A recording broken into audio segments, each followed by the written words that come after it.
o tema 130 anos da abolição da escravidão, a Revolução Frustrada. Bom, antes de passar a palavra para o companheiro Juliano Lopes, lembrando que, para você ficar ligado na Causa Operária TV, amanhã tem Na Zona do Agrião, que é apresentado pelo próprio companheiro Juliano Lopes, pelo companheiro Edson Dorta e por mim, que é o Henrique Arias, com a participação amanhã, iniciando, do Expedito Mendonça, direto de Brasília.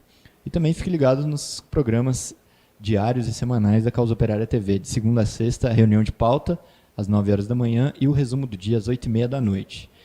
Bom, por enquanto é isso, lembrando que você pode contribuir com a Causa Operária TV na nossa vaquinha online, está na descrição do vídeo, é só contribuir para transformar a Causa Operária TV numa TV 24 horas por dia, 7 dias por semana. E é isso, a gente passa agora a palavra para o companheiro Juliano Lopes, que vai expor, e depois a gente abre para as perguntas. Quem está aqui no auditório pode se inscrever aqui comigo, e quem está na internet, no chat, no YouTube, é só fazer a pergunta também, que a gente lê aqui ao vivo.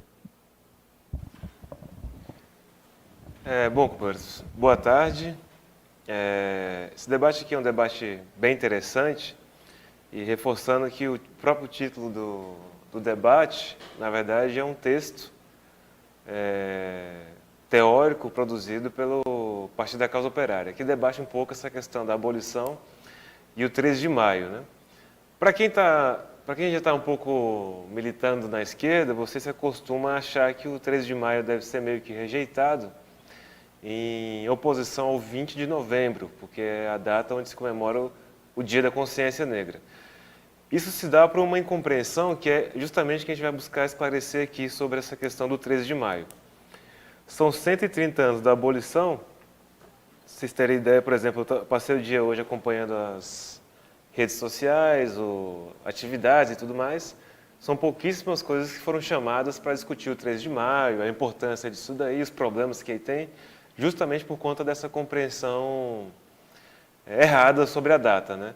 Bom, aqui nós temos pelo menos duas concepções que o 13 de maio foi apresentado para a gente. Tem a concepção tradicional, que é aquela apresentada pela escola, pelo menos a que eu tive na escola, que é de que o 13 de maio foi um ato de bondade do império, da princesa, que era tudo lindo e maravilhoso, ela viu os escravos sofrendo bastante e tal, e que diante disso daí precisaria abolir a escravidão, porque ela mesma, o próprio império, achava o negócio muito cruel, a coroa não poderia deixar aquilo lá passar, e em 1888 teriam abolido a escravidão numa canetada.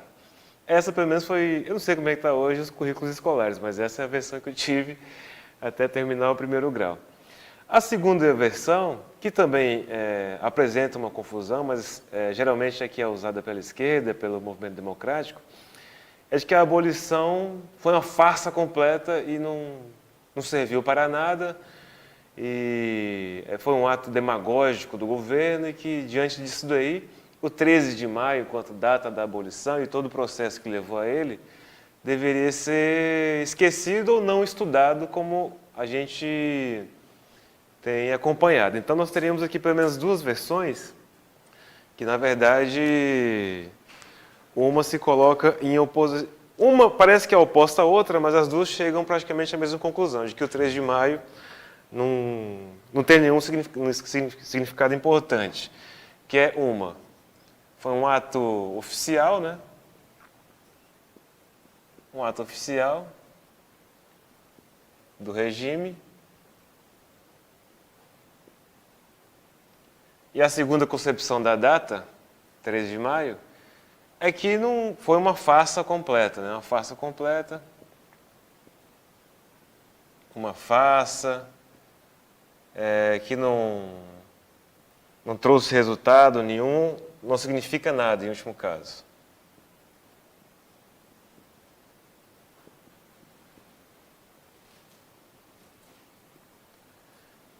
As duas ideias aí, elas são as mais conhecidas, né? Eu mesmo fui educado pela primeira, depois que comecei a militar na esquerda, eu fui educado pela segunda, ao ponto de você mal saber de fato o que tinha acontecido no 13 de maio.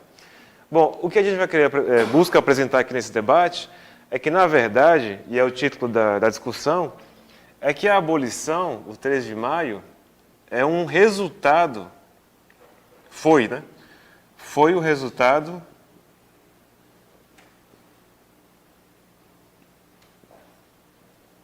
de uma ampla mobilização popular e revolucionária.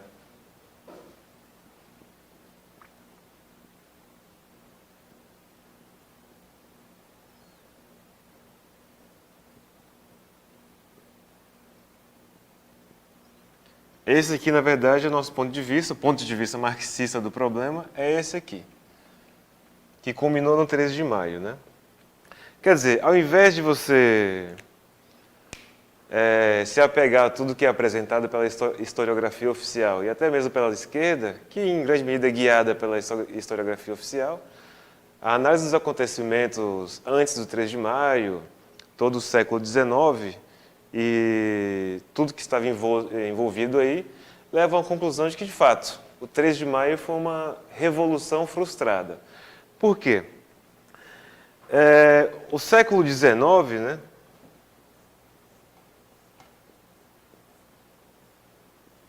ele não bem que inaugura, mas esse século, especialmente para a escravidão brasileira, ele acumulou aí uma quantidade gigantesca de mobilizações, manifestações, quilombos, fuga de quilombo, escravo matando seu patrão, teve uma série de acontecimentos, a Revolta dos Malês, e tudo outras manifestações e levantes que sequer são conhecidos porque a história, bem dizer, queimou esses arquivos.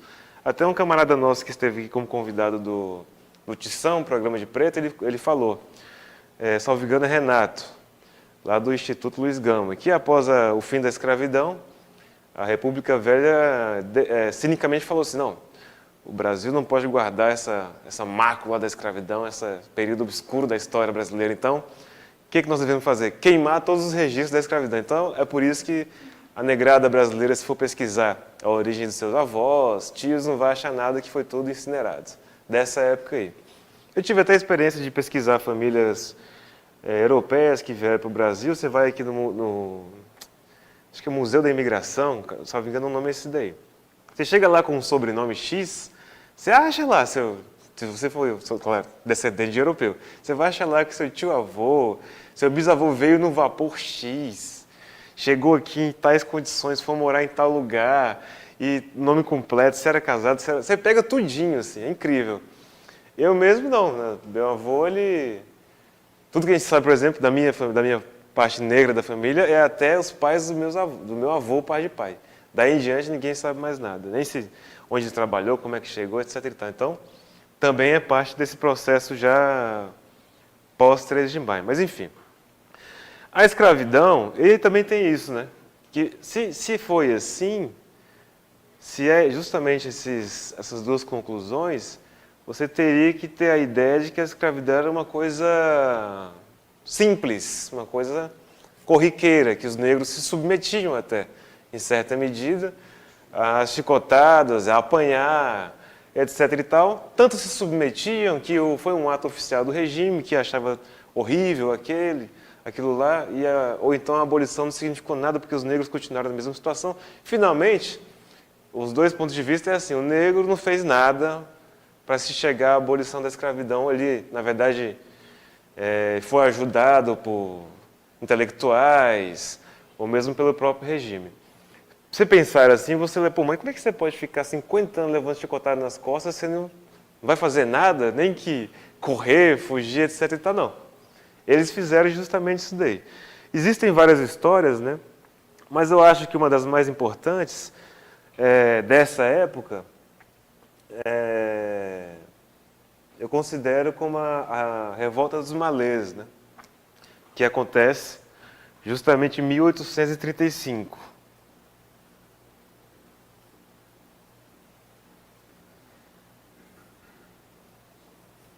Essa é a mais conhecida, acho que todos devem conhecer, pelo menos, acho que também ela mesma aparece nas escolas, né? De uma maneira muito romantizada, aquele negócio todo, mas aparece.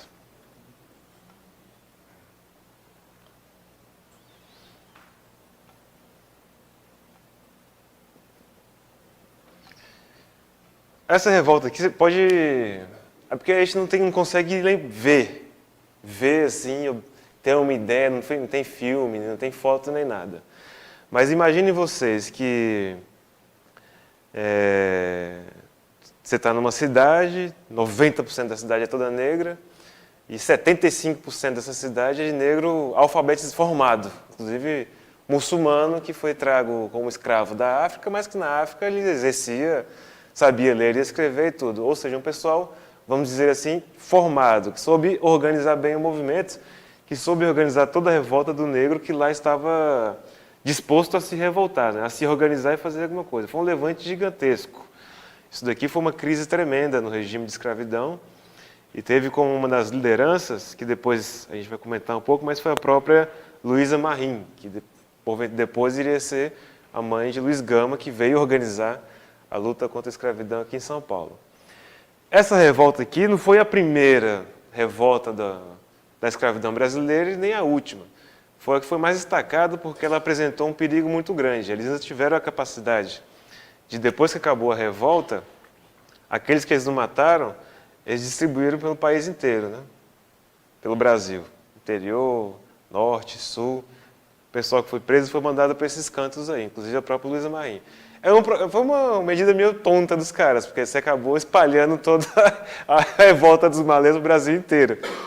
De onde se organizaram quilombos, aqui, Nordeste inteiro quase, Sudeste todo e tal. O negro aqui já mostrava, quer dizer, em 1835, e isso você pode dizer com tranquilidade, que 50 anos antes da própria abolição, o negro já estava super indignado com o regime de exploração que vivia no país. E estava buscando se organizar para se livrar disso daí. Não é que foi que não significou nada a abolição e tudo mais. Foi um resultado de um processo de mobilização gigantesco no país. E se for considerar a situação que o negro vivia na época, as faltas de recurso, a falta de liderança, a falta de organização, pode-se dizer que foi uma mobilização que, na verdade, quase transformou isso aqui no Haiti 2. Esse também foi um segundo receio que eles tiveram. Por quê? A Revolução Haitiana, aquela que constitui a primeira república negra nas Américas, liderada por Toussaint Louverture, ele derruba, inclusive, o exército de Napoleão Bonaparte, salvo engano, umas 3 vezes. No dente, o cara foi lá, organizou o pessoal, o Império tentou conter a Revolução Haitiana, Toussaint organizou todo um exército negro, muito bem treinado, disciplinado e organizado para defender a ilha que hoje é Haiti. E colocou essa, na verdade, é uma das histórias mais lindas que tem da luta do negro nas Américas, né? Tem um livro muito bom que se chama Os Jacobinos Negros. Quem tiver a oportunidade de ler vai ter uma noção do que foi essa Revolução Haitiana. Bom, para vocês terem a ideia, a Revolução Haitiana começa... ou Revolução Santo Domingo, né? Começa em 1791 até 1804. Inspirados pelos ideais da Revolução Burguesa. Democracia, liberdade, fraternidade, tudo isso daí. Quando ela se encerra vitoriosa, ao contrário de muitos levantes e revoluções que tiveram ao longo da história do mundo, a Revolução Haitiana não. Ela termina com a vitória e a independência do Haiti em 1804. Tudo bem que o pessoal não tinha WhatsApp, nem e-mail, carta, nada na época, mas daqui dali para isso daqui, vamos considerar a época que a gente vive, que eles viveram naquela época, são coisa de 30 anos.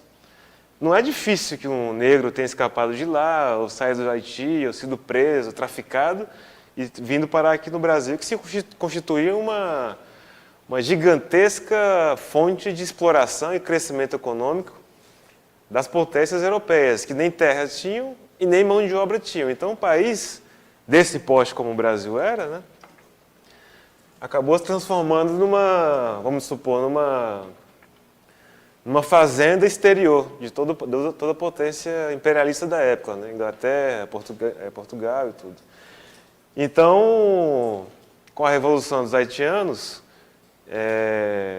também tem pouca história a respeito, mas não é difícil chegar à conclusão, muito embora uns dizem que sim, outros dizem que não. Eu acho que sim, de fato, vários negros envolvidos aqui nessa Revolução tiveram alguma responsabilidade nessa Revolução, ou diretamente ou indiretamente, né? A Revolta dos Malés ela se caracteriza por um grande poder de organização. Inclusive, eles tiraram panfletos lá na época, que eram lidos em voz alta para os negros que não sabiam ler, chamando o pessoal a se levantar contra a escravidão, pelo direito de liberdade de culto, né? Finalmente eram muçulmanos, e a coroa era católica e não permitia isso daí. Bom, esses aqui são apenas alguns fatos que ajudam a ilustrar o que a gente está querendo apresentar. Outro levante conhecido, que foi comandado pelo... Como é que chama? Do Ceará, que libertou o Ceará, né? Que acabou com a escravidão no Ceará ainda em 1884. Assim, Dragão do Mar, que chama o nome do caboclo. Inclusive, hoje acho que é o nome dele virou... batizou um espaço cultural no Ceará, né?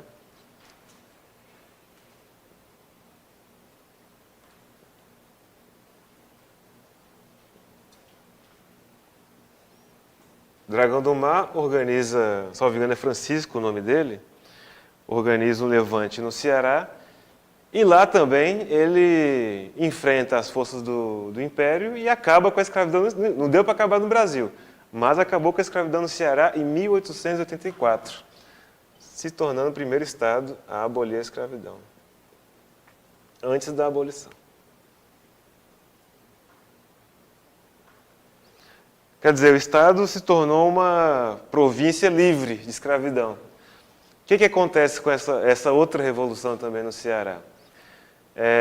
Um movimento mais organizado se desenvolvia aqui em São Paulo, especialmente pela atuação do agora reconhecido advogado Luiz Gama. Tempos atrás, Luiz Gama não era conhecido de nada, na verdade, a não ser por sua poesia modernista e tudo mais. Mas, finalmente, veio à tona, depois de muitos estudos, inclusive da própria Lígia Fonseca Ferreira, que tem um livro maravilhoso sobre Luiz Gama, chamado Com a Palavra, o Advogado dos Escravos. Tem uns textos interessantes, inclusive as peças de habeas corpus, por sinal, que ele utilizou para libertar vários escravos nos anos 60 e 70 do século XIX, né? Ele negro, autodidata, filho de Luísa Marim, que tinha liderado a Revolta dos Malês, e ela, tendo sido deportada aqui para Santos, São Paulo, veio a ter Luiz Gama como filho, né? Ele estuda sozinho, se forma sozinho. Ele, inclusive, outra contribuição interessante do programa de Tição, ele é chamado para trabalhar junto à inspetoria de polícia. E é a partir dali, trabalhando dentro de uma delegacia, que ele pega o Luiz Gama, né? Pega os detalhes de como funciona para você soltar alguém. Ele, sem ser advogado, ele aprende na delegacia como é que você deve soltar as pessoas. Sai da delegacia e começa a apresentar um monte de habeas corpus no Poder Judiciário aqui de São Paulo, que, diante da técnica do habeas corpus, de como Luiz Gama apresentava, dos argumentos que ele conhecia muito bem, inclusive ele assistiu aulas, tentou assistir aulas na Faculdade de Lago São Francisco com a orelha na porta, porque ele não podia entrar porque era preto. Então ele ficava lá assim, ouvindo a aula e aí tomando anotação, né? Isso quando deixava ele entrar lá. Mas enfim, você vê que é interessante, né? Luiz Gama teve mais sorte que o próprio Lula, né? Os habeas corpus dos escravos daquela época foram deferidos pela corte daquela época, hein? Corre a lenda aí que Luiz Gama ajudou a libertar mais de 1.000 escravos. Escravos que ele organizava através de associações, reuniões e tudo mais, para lutar pela libertação dos outros escravos, para acabar com a escravidão no país. Ele viveu uma época muito que bem o regime escravista estava aos frangalhos, caindo aos pedaços, né? Já era muito caro sustentar um escravo e tudo mais, mas ele viveu uma época de escravidão na qual ele mesmo era um alforriado. Então, ele organiza os negros, ele busca... O Luiz Gama é interessante porque ele busca as alternativas, como diria Malcolm X, por todos os meios necessários. Então ele vai pela lei, mas quando não deu pela lei, ele fez outras maneiras também para poder libertar os escravos, né? É quando finalmente ele falece, ele morre, e um dos companheiros dele de luta, Antônio Bento, organiza o que é pouco apresentado, pouco conhecido, mas que é chamado de os Caifazes.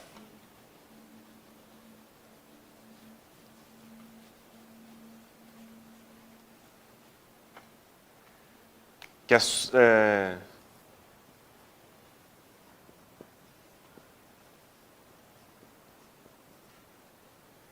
isso também, anos 70, começo dos 80, do século XIX.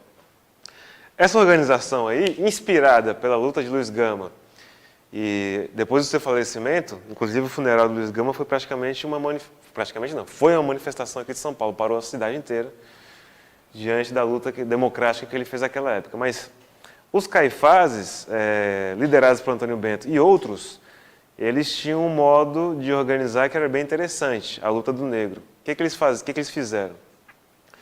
Eles organizaram o pessoal para ir de fazenda em fazenda,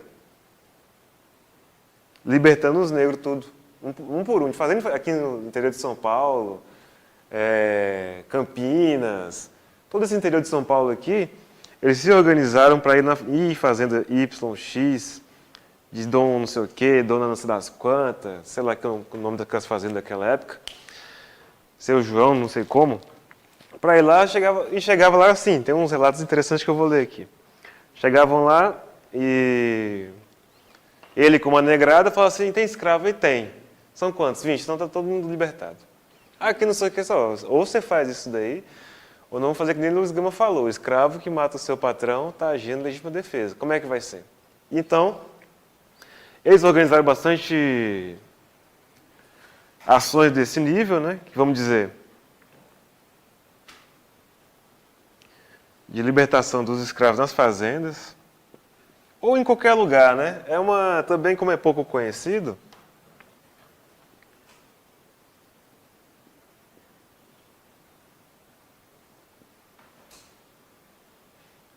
como é pouco conhecida a história, você tem poucos relatos, né? Vou até ler um aqui para vocês terem uma ideia de como o negócio, como diz aqui em São Paulo, era quente, quer ver?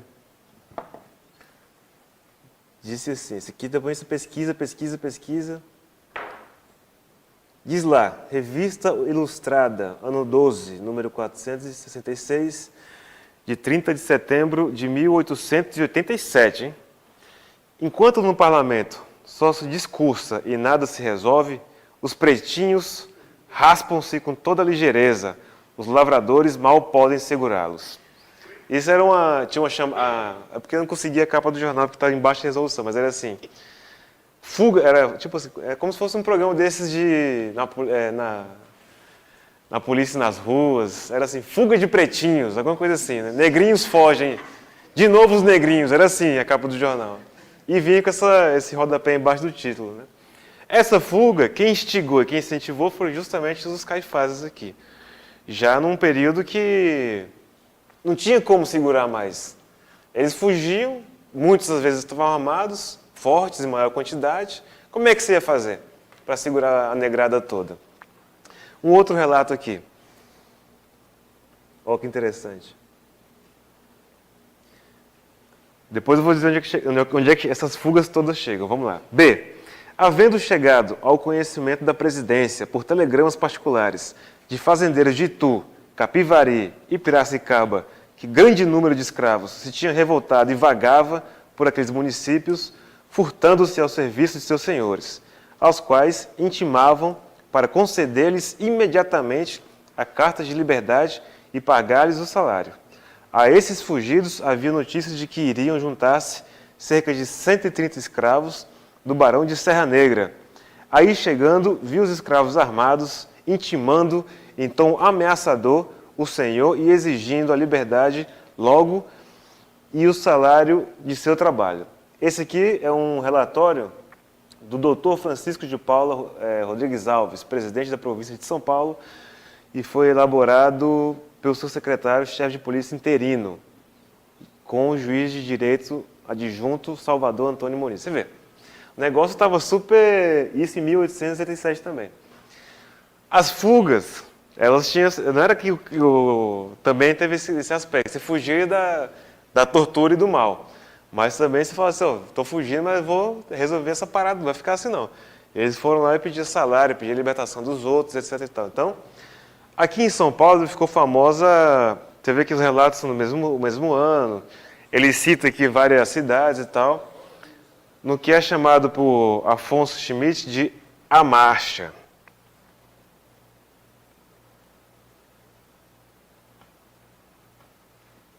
É um romance, né, escrito por Afonso Schmidt.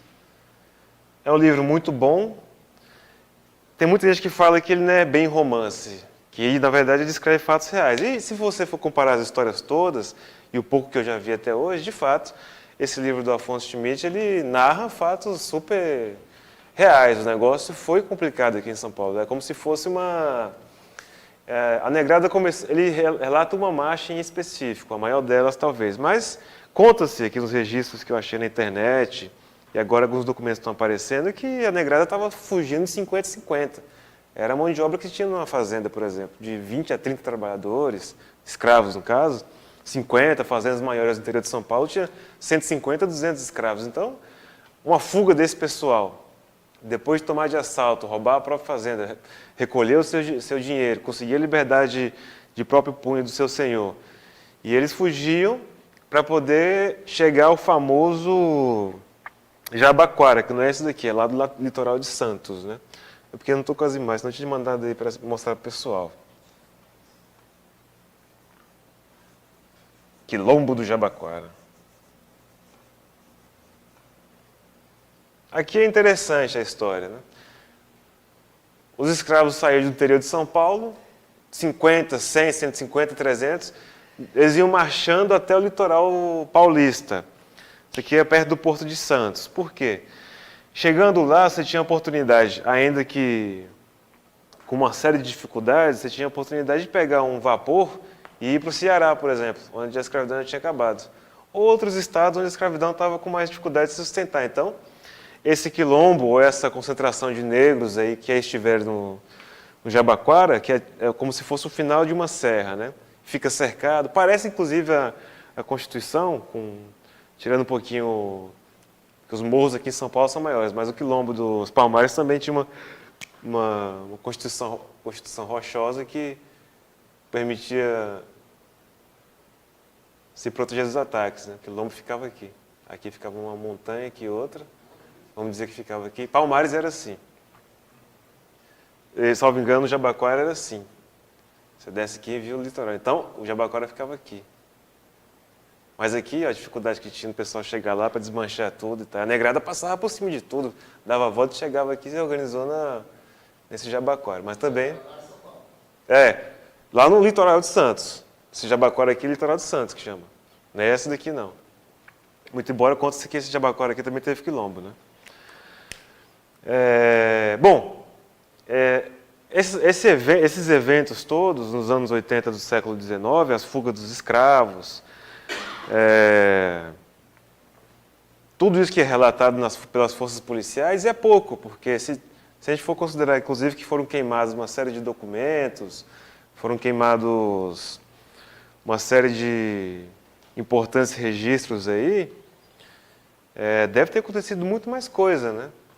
Se foi assim, eu até li um caso que uma pesquisadora dessa época falou assim, o pessoal destruiu esses documentos porque era vergonhoso a coroa, os latifundiários admitiam que tinham sido derrotados, tinham sido colocados de joelho, até mesmo mortos, por negros selvagens que, com uma sunga, com uma tanga, fizeram e aconteceram no interior de São Paulo, que era um puta do latifúndio isso daqui, né?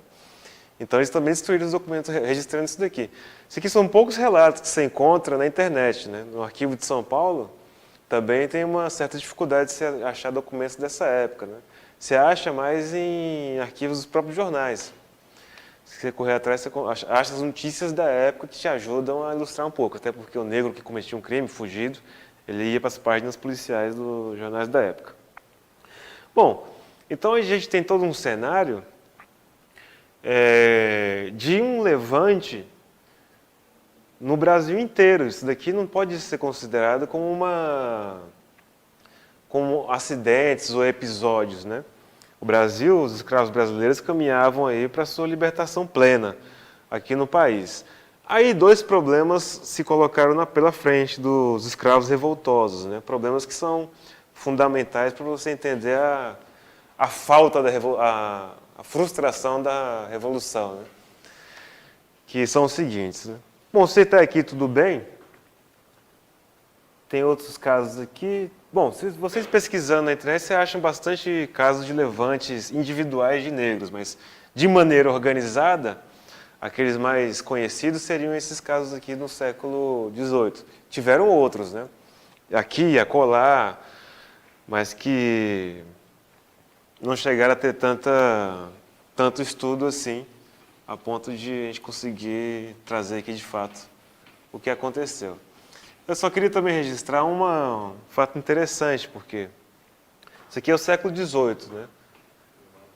Perdão, XIX, e é esse fogo todo. Mas o Quilombo dos Palmares, liderado por Zumbi dos Palmares, foi antes, né?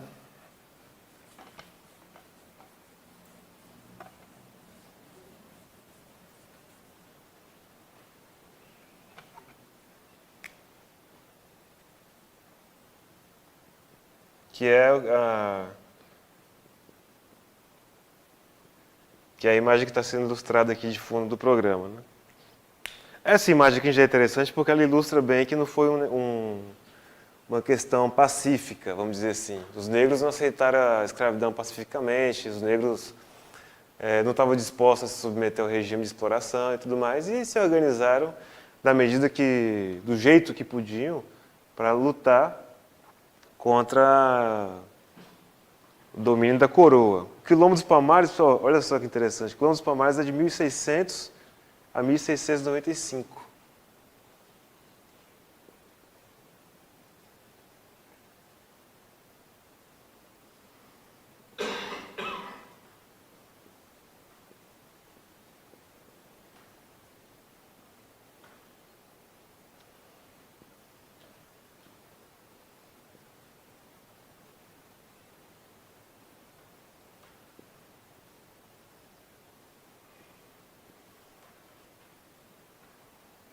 É 200 anos antes da abolição. Né?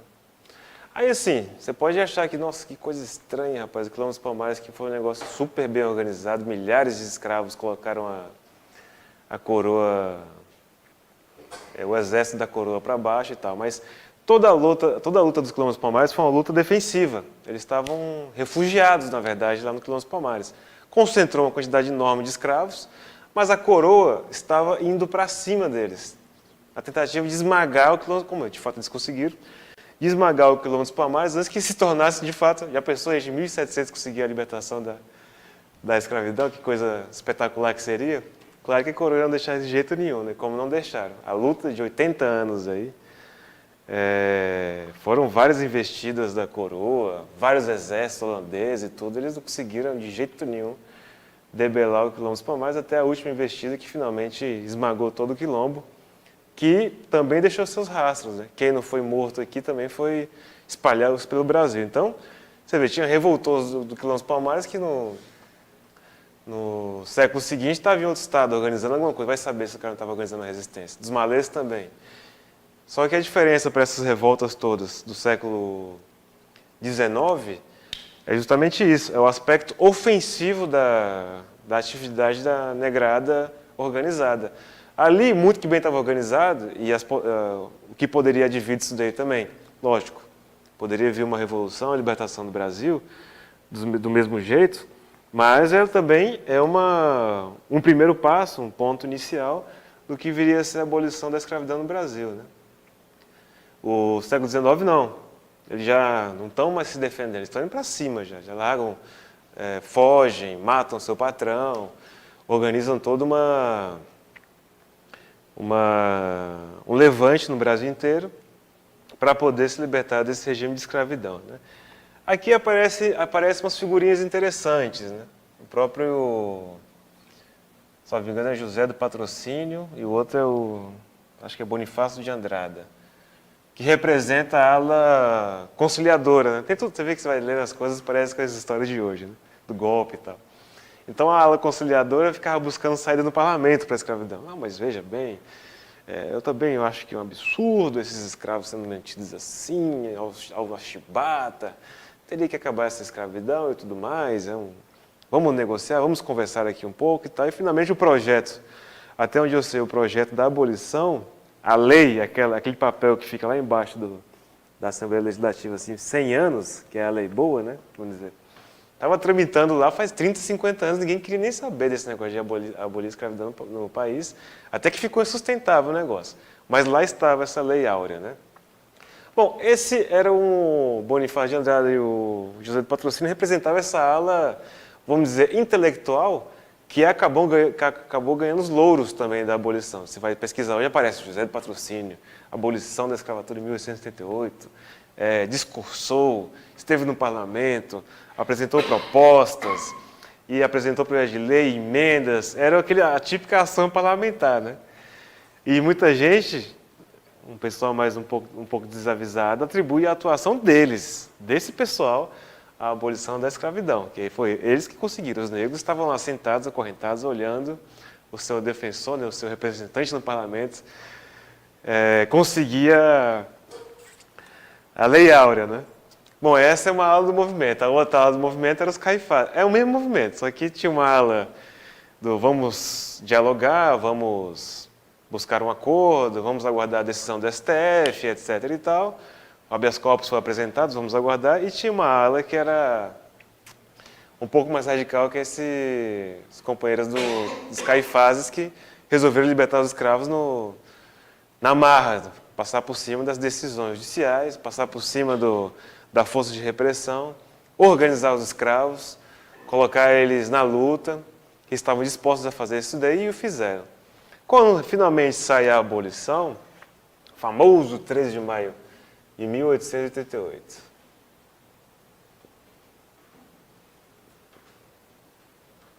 Isso aqui gera gabinete de crise.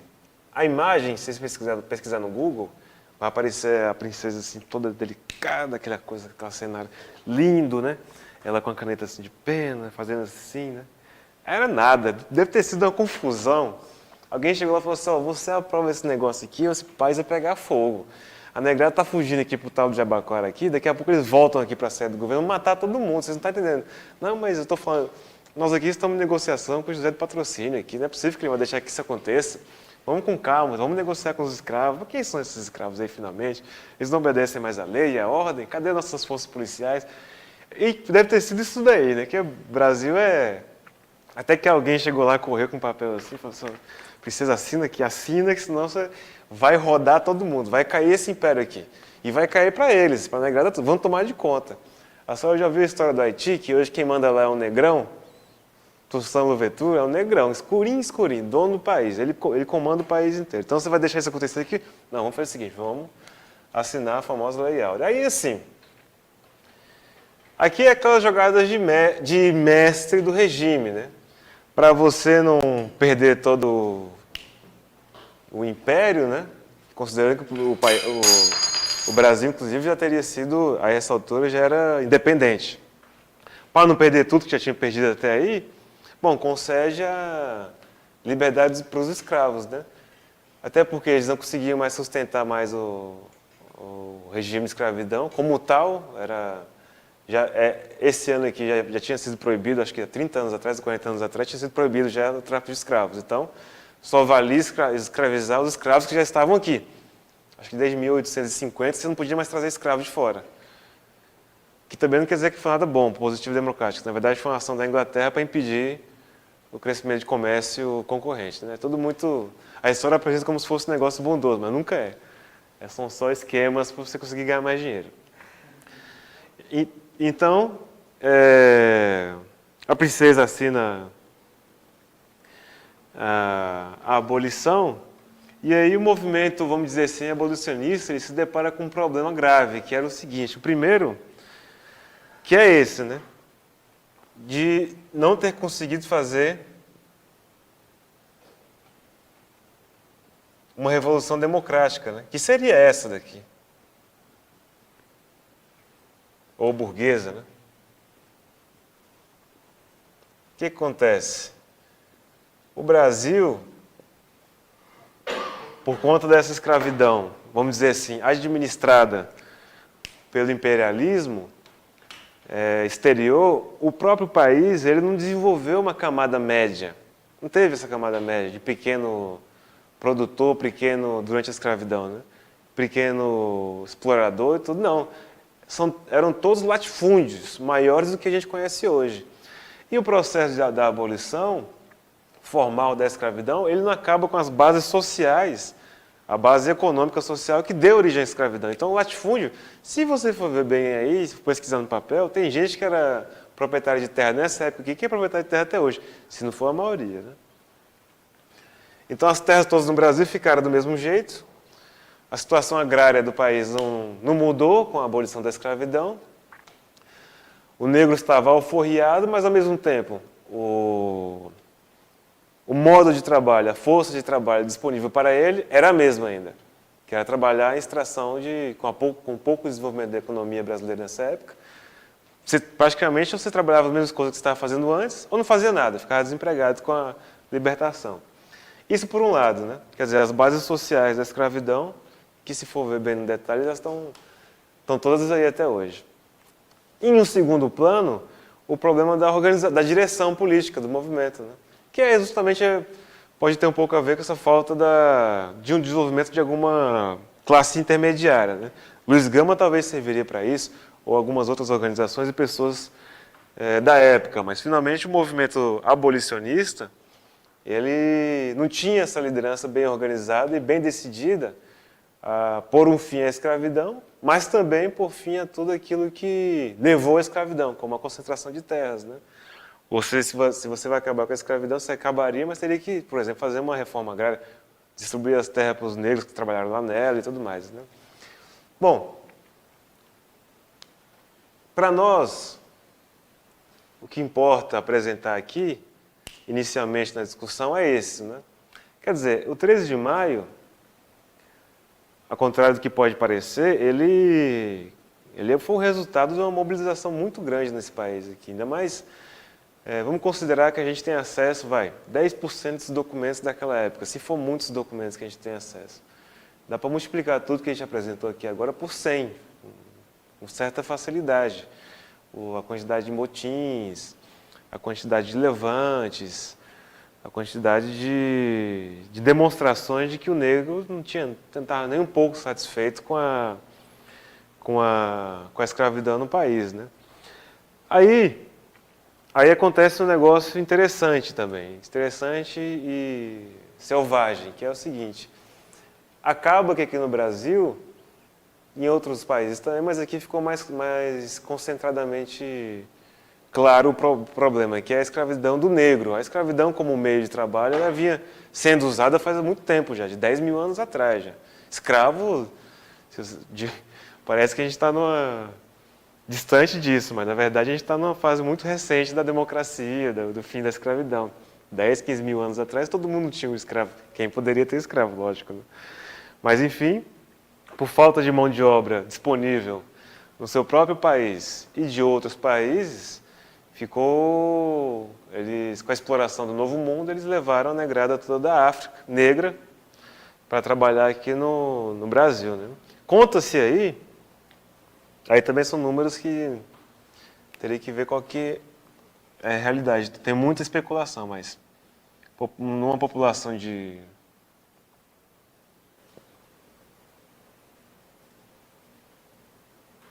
20 milhões, supostamente teriam no final do século XIX, coisa de 2,5 milhões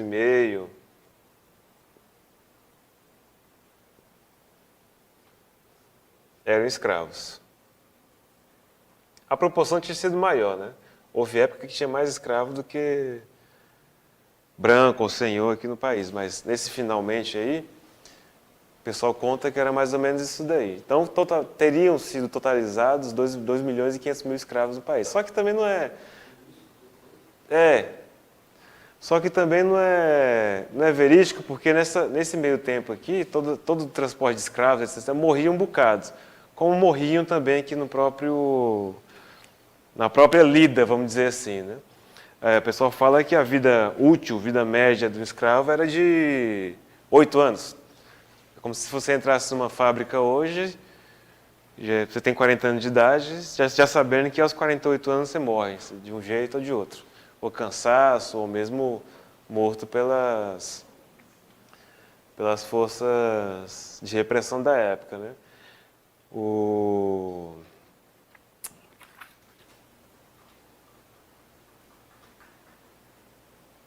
Uma outra coisa.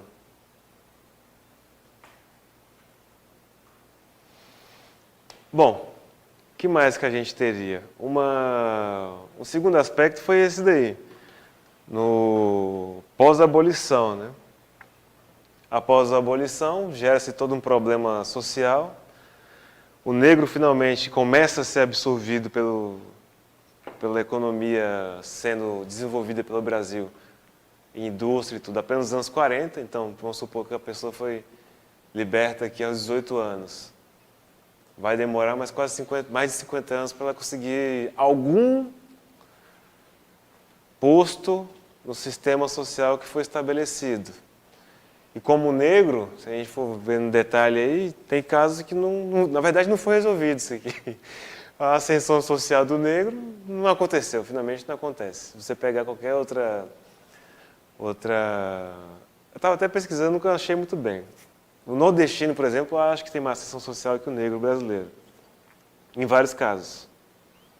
A universidade, com certeza, por exemplo, esse daí eu tenho completa certeza. Agora, nos demais não dá para afirmar. Mas no olho você sente que o negócio não muda. Por exemplo, a participação dos negros nos cargos de poder, tanto dentro do Estado quanto fora dele, é zero. Quando aparece algum, é para fazer papelão, que nem o Joaquim Barbosa, por exemplo. Que foi, na verdade, ele foi contratado para estar lá, né? Então, na verdade, ele foi contratado para fazer aquele papelão no processo do mensalão. Mas todo esse período pós-abolição, e parece que faz tempo, nossa, 130 anos, mas se você for ver bem, considerando todo o processo de libertação dos negros, Quilombo dos Palmares, tendo ocorrido 200 anos antes da abolição, você vê que a burguesia latifundiária brasileira, essa mesma que está também, que deu o golpe de Estado aí, ela não arreda o pé dessa questão do latifúndio, da mínima ascensão social do negro. Tem vários países aí, eu digo mais por relatos porque eu nunca fui, mas tem vários países que você consegue enxergar o negro em alguns postos, integrado de alguma maneira ao regime. No Brasil parece que não tem essa possibilidade, eles não deixaram essa condição se desenvolver. Esses dias mesmo, não vou falar o nome, mas teve aqui entrevistado aqui no programa nosso um intelectual negro, e ele falou que ainda nos anos 80 ele foi tratado que nem cachorro na USP, em 1984, assim, entendeu?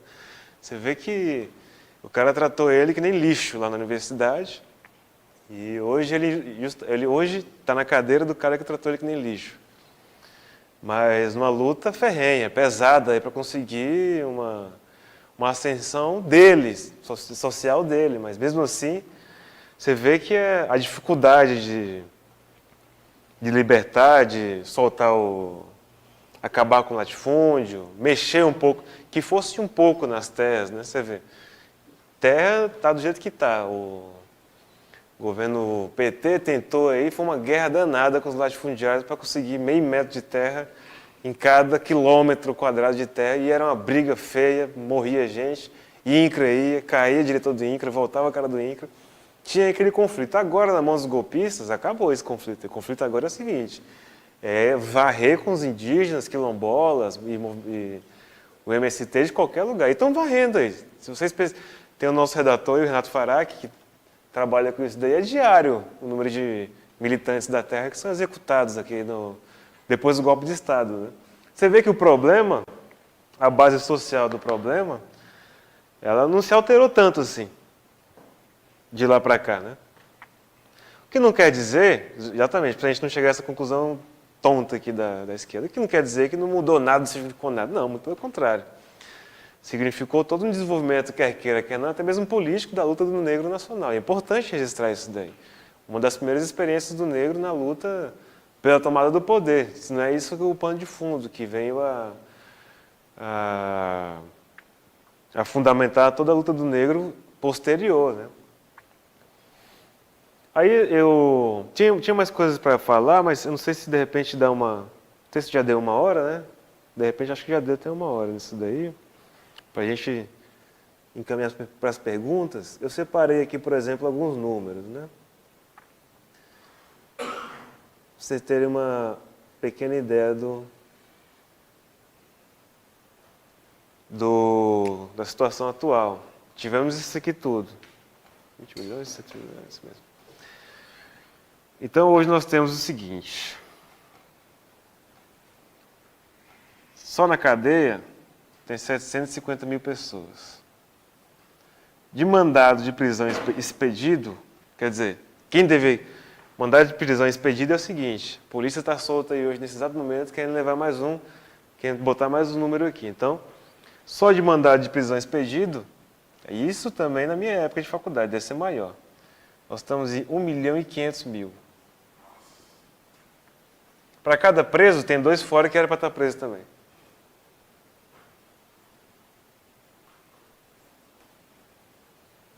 Aí a população aí, o pessoal fala que é parda, né?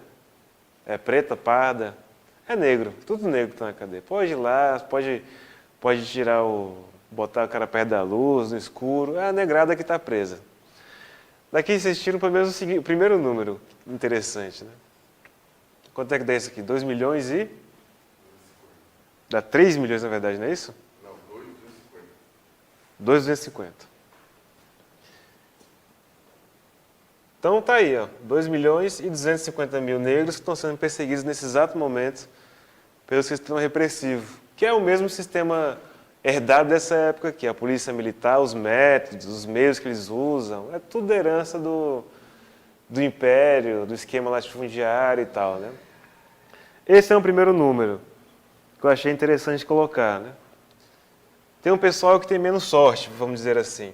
Por exemplo, no Rio de Janeiro, até agora, a Polícia Militar já executou, oficialmente, mais de 600 pessoas, só no Rio. Esse ano. São Paulo está chegando em 700. São os maiores números desde vamos dizer assim, da Constituinte. Aí fica também a dica para quem acha que o golpe de Estado foi uma luta intra-burguesia, que não vale a pena defender o Lula, que é tudo igual, etc. e tal. Tudo igual está aqui. Ó. Você tem que ir lá e falar para os familiares e falar assim, não, é tudo igual, por isso que eu vou deixar a polícia solta aqui e tal. Se somar tudo, companheiros, vamos supor, pegar todo o regime da ditadura, ou mesmo pós-ditadura, o negócio fica muito complicado para o negro e comprova um pouco que a revolução, a libertação do negro, ela, aqui no país, não está caminhando a passos pequenos, muito embora o negro tenha lutado o tempo inteiro contra esse regime de exploração, de dominação racista, imperialista, né? O que nos leva também à conclusão, né? Isso aqui são números brutais, vamos dizer assim. Eu nem sei como é que eles fazem para... Vocês têm que fazer a conta matemática, por exemplo. Cada corpo deve ter 4 litros de sangue. Quanto sangue não dá isso daqui? Cada cidadão preso ali deve ter uma mãe e um pai. São mais quantos aí que estão desesperados? Fora os filhos.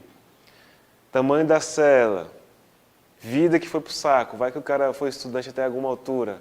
Então foi uma despesa do Estado e que foi para o saco também. O Estado gastou com o cara na educação, depois matou o cara.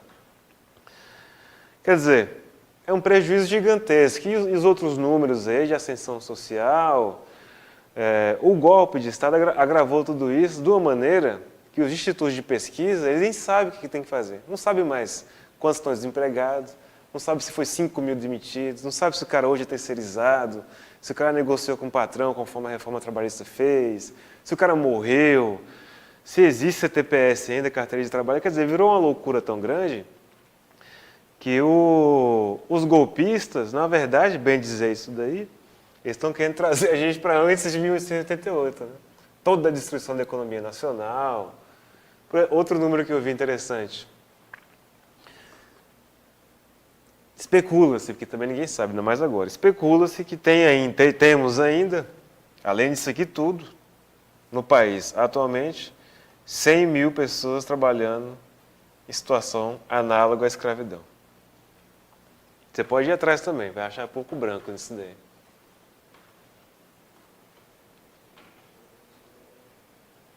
Então você vê, o problema colocado pela Revolução Frustrada, pela abolição, né? Perdão, é justamente a revolução. Né?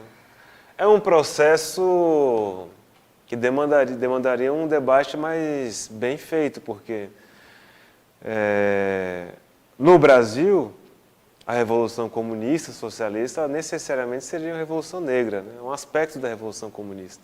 Derrubar o imperialismo e derrubar esse sistema de opressão que está se reorganizando. Né? Se você for ver bem, esses esquadrões da morte aí, eles estão reprisando o que foi feito na época da caça dos escravos, que é você constitui um grupo fora do Estado para poder matar e prender os negros, né? Os pobres e tudo mais. Né? Eles são nativos aqui no Brasil, como eu particularmente nunca tinha visto antes. Né? Você está no Google aí, jovem morto. Se colocar agora, você vai achar que tem jovem morto em Osasco, em Carapicuíba, eu não sei, estão matando à torta e à direita. Quer dizer, todo um sistema de... Você vê esse negócio que falaram da própria indústria nacional, que estão acabando com tudo, é uma tentativa de transformar o Brasil no Haiti, finalmente. Né? Que coisa, né? O Haiti fez aquela revolução espetacular e desde então, desde que o negro tomou em suas mãos o seu próprio destino, o Haiti acontece uma desgraça todo o dia. É incrível como é que eles transformaram o país num local onde você não consegue nem plantar mais direito, que era uma coisa que tinha. A gente teve aqui um convidado do próprio Tição, programa de Preto, ele falou, não, é o seguinte, a gente sai de lá muitas vezes porque não tem como trabalhar lá mais. Você não encontra prédios construídos assim com gente trabalhando dentro. Destruíram tudo, destruíram a universidade do Haiti. Os formados que lá tem, ele não encontra escola para dar aula, não encontra local para fazer ensino e pesquisa, então eles mesmos saíram do país, né? Que estão sendo retirados à força, mas é porque eles encontram mais essa alternativa no país. E é engraçado que a Revolução Haitiana foi a primeira a deixar nas mãos dos negros um país nas Américas. Né? Você vê que a vingança do imperialismo ela vai longe também, dura bastante tempo. Né? Deixaram o Haiti do jeito que... Depois, não bastou isso daí, né? Depois que o país ficou sem praticamente nenhum tipo de produção, a não ser agrária, e se muito, né?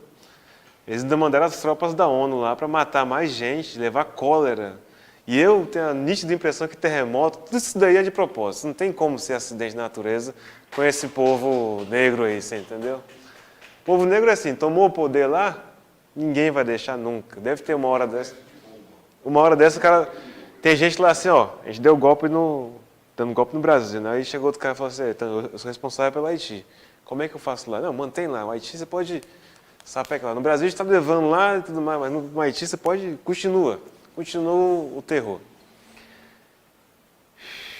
Bom, aí vem o problema das alternativas. O famoso o que fazer, né? O que fazer? O que é que nós devemos fazer?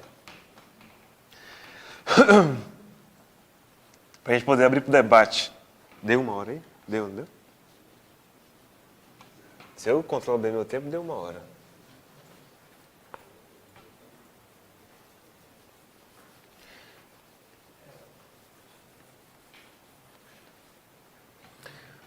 Bom, numa questão geral é o seguinte, por conta, esse sistema todo de opressão racial, de opressão capitalista montado no país, ele tem os seus resultados subjetivos, né? A discriminação racial, vamos dizer assim, é um resultado subjetivo de uma situação econômica e real que o negro vive. A discriminação em si, ela não deve ser combatida com a mesma moeda de um problema subjetivo, mas a luta deve ser feita para retirar o negro da situação que ele se encontra desde então, praticamente, né? Situação de opressão e tal. Os poucos momentos aí que a gente conseguiu ter alguma folga social, está indo tudo para o beleléu. Os poucos direitos, os poucos possibilidades de estudo, você vê essas cotas raciais, que foi uma guerra gigantesca. O Democratas entrou no STF para acabar com as cotas raciais, o PSDB também. O PT conseguiu empurrar isso aí em algumas universidades. O PT foi derrubado, pode ir atrás. Está caindo tudo essas cotas aí, ninguém mais passa por cotas.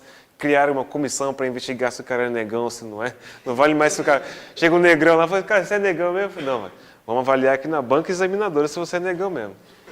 Aí eles falam assim, não, é nazismo? Não, não é nazismo não. Isso aqui é para evitar fraude, porque tem muito branco se passando por negro. Eu falei, como se fosse bom um branco se passar por negro. Eu falei, o cara se pintar de preto e sair da rua, isso fica bom. Bom, os direitos democráticos todos, eles estão indo para o beleléu, né? E uma discussão interessante é essa questão da luta do negro e o golpe de Estado.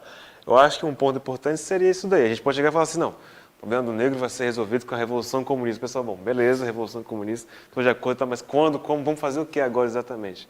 Bom, o problema é o seguinte, a luta do negro, especialmente no Brasil, é uma luta que tende a colocar todo o regime em xeque, não tem para onde ir. Não tem muito mais o que fazer. A própria experiência do PT demonstrou isso daí, que os mínimos direitos elementares democráticos, o regime não consegue sustentar. Mesmo que ele ceda, ele não consegue sustentar. E é bem pior do que isso, porque Lula, que não é um cara que se propôs a fazer revolução nem nada, mas só uma reforma social para que alguns negros pudessem ir para a Europa, alguns outros fizessem ProUni, outros fossem médicos, nem isso estão deixando mais, entendeu? Não só eles não estão deixando, que eles prenderam o cara que teve essa ideia aí. Então o negócio é muito mais brutal do que se pode imaginar. Então o movimento negro, organizado, que se pretende, por exemplo, a atacar o regime, a pôr abaixo esse regime de exploração e opressão racial, teria que começar a lutar por isso, entendeu?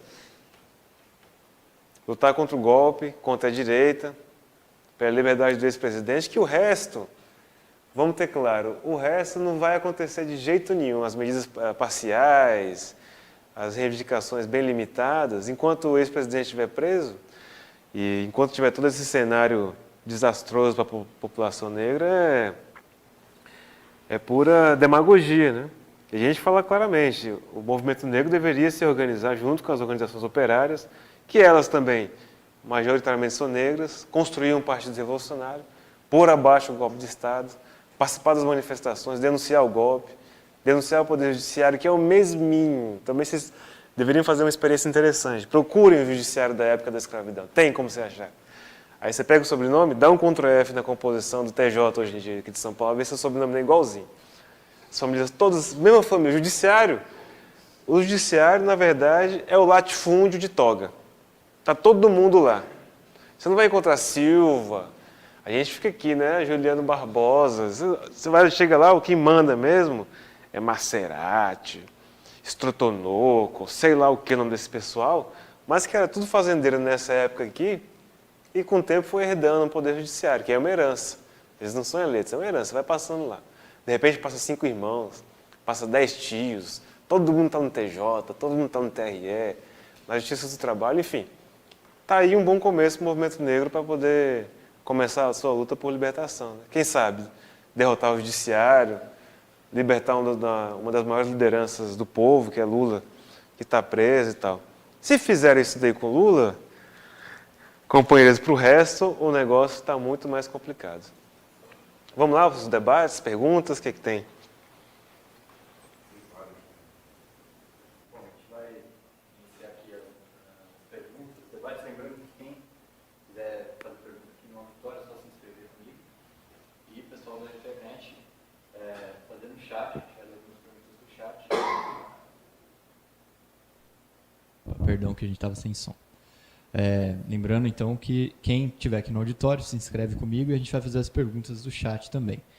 Se você estiver assistindo pelo Facebook, a gente pede para migrar para o YouTube, se for possível, né? Para assistir pelo YouTube, já que tem uma política mais favorável à imprensa independente. Bom, vou começar com uma pergunta daqui, então, do auditório, com o companheiro Cosme. Só colocar um café. Oi, boa noite. Juliano, parabéns pela palestra. Oba, beleza, Cosme? Você vê que a esquerda tem medo de debater isso aí que você está debatendo. Muita coisa que você fala, a esquerda luta para não debater. Mas a minha pergunta, a minha colocação é o seguinte: a grande maioria que o pessoal já participou, já passou por uma faculdade, uma universidade, e na faculdade tem um outro modus operandi da burguesia, que é a tal da agência, que o negro agenciou a sua liberdade negociando com o patrão. Então, principalmente na antropologia, assim. Então, Mas isso quer dizer o quê? Quer dizer o quê exatamente? Vou te dizer. Então, o negro mostrava que as suas festas eram bonitas. Aí o patrão, nossa, a festa do negro é bonita, então ele é gente. Aí então mostrava que a sua religião era bonita.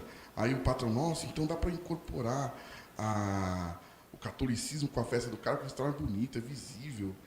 Aí, ou então assim, o negro chegava assim, a gente não quer deixar de ser seu escravo. Existem até livros que falam sobre isso. A gente não quer deixar de ser seu escravo, mas a gente quer ter uma horta aqui, se o senhor deixar eu me casar com a Janinha, aí eu continuo sendo um escravo legal. Existe, se você, até na USP, se encontrar em vídeos, procura agenciamento do negro. Agenciamento? O negro agenciou sua liberdade. Foi uma conquista aos poucos.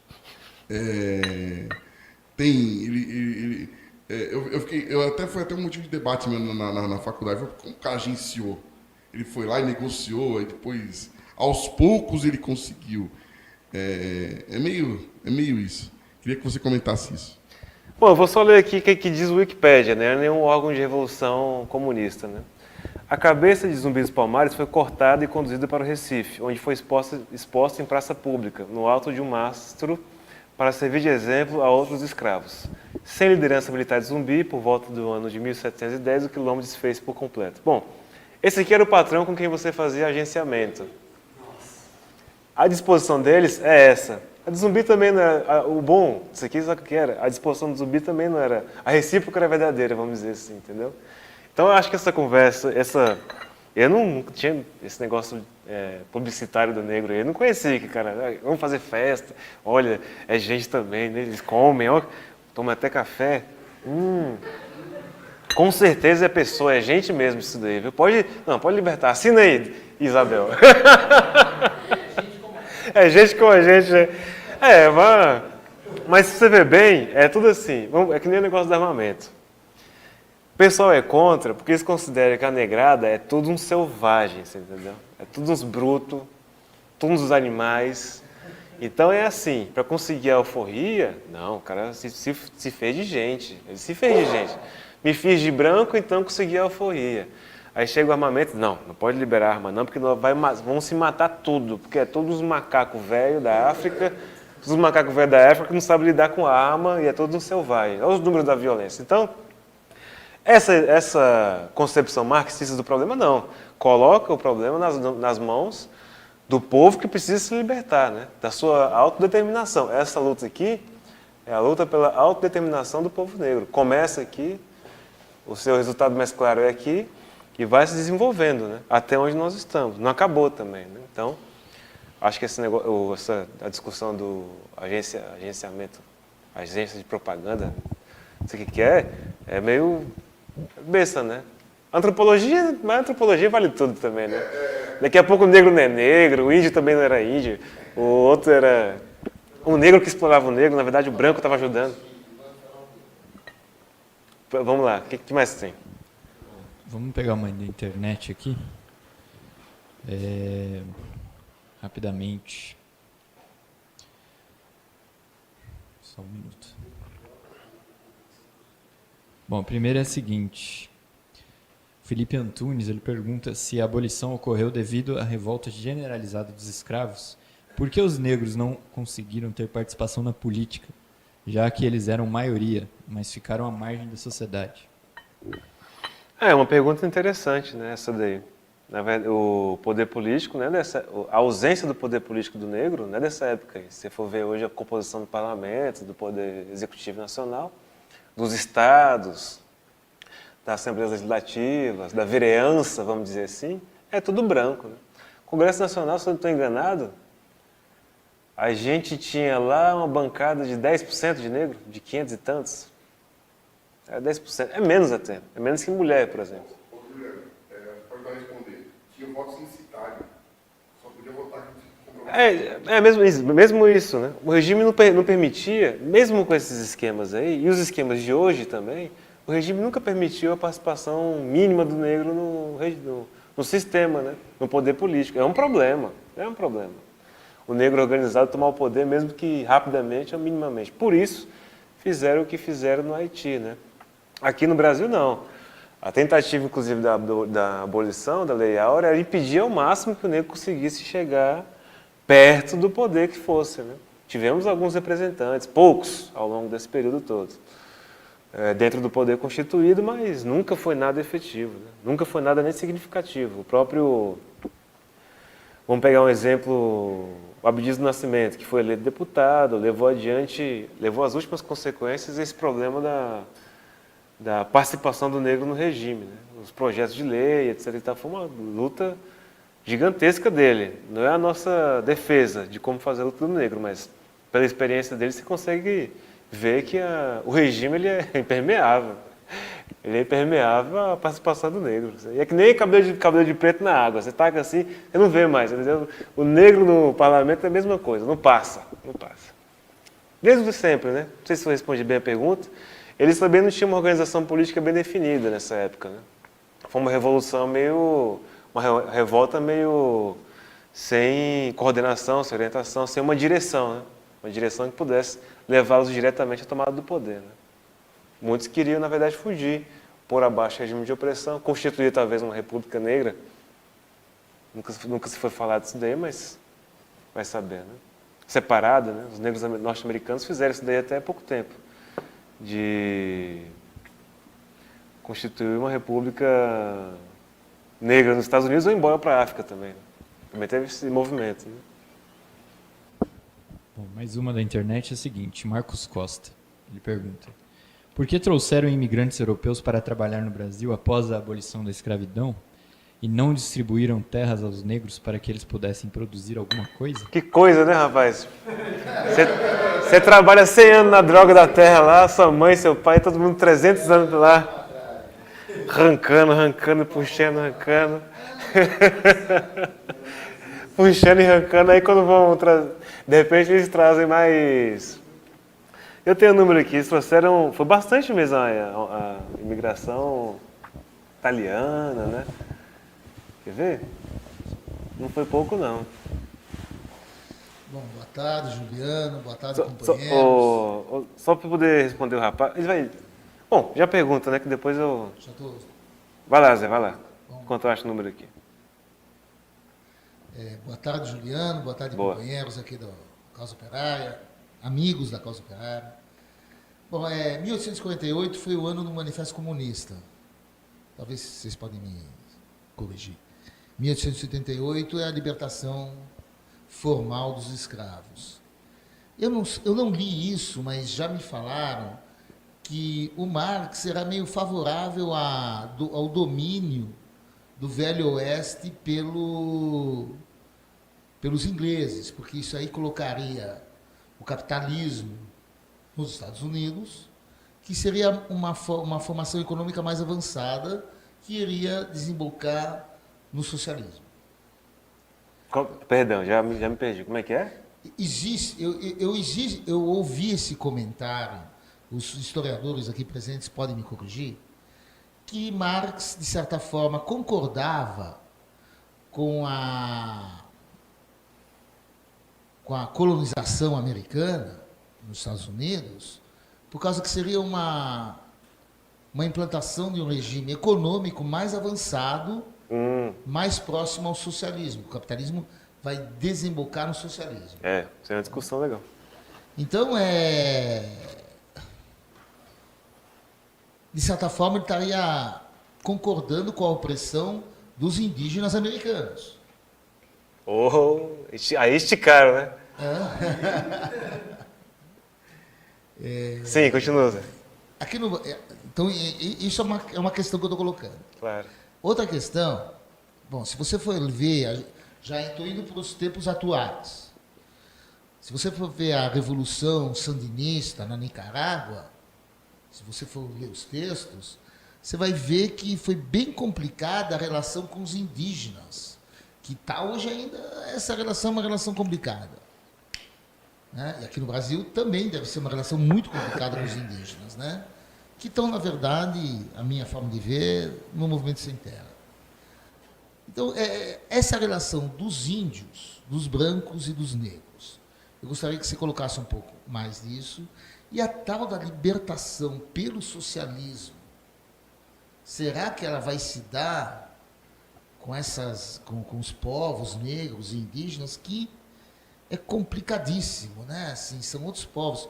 Eu estava lendo um texto outro dia do Benjamin Perret, que teve aqui no Brasil, um poeta bem visto aqui pelo Causa Operária, surrealista, e ele realmente achava bastante problemático a situação dos índios brasileiros, né? Essa situação dos índios brasileiros, do socialismo. Então, eu gostaria de um maior esclarecimento. Isso não é quimera, não. A Nicarágua teve grandes problemas com os indígenas. Se você pegar uma literatura sobre a Revolução Nicaragüense, você teve problemas internos, não só externos.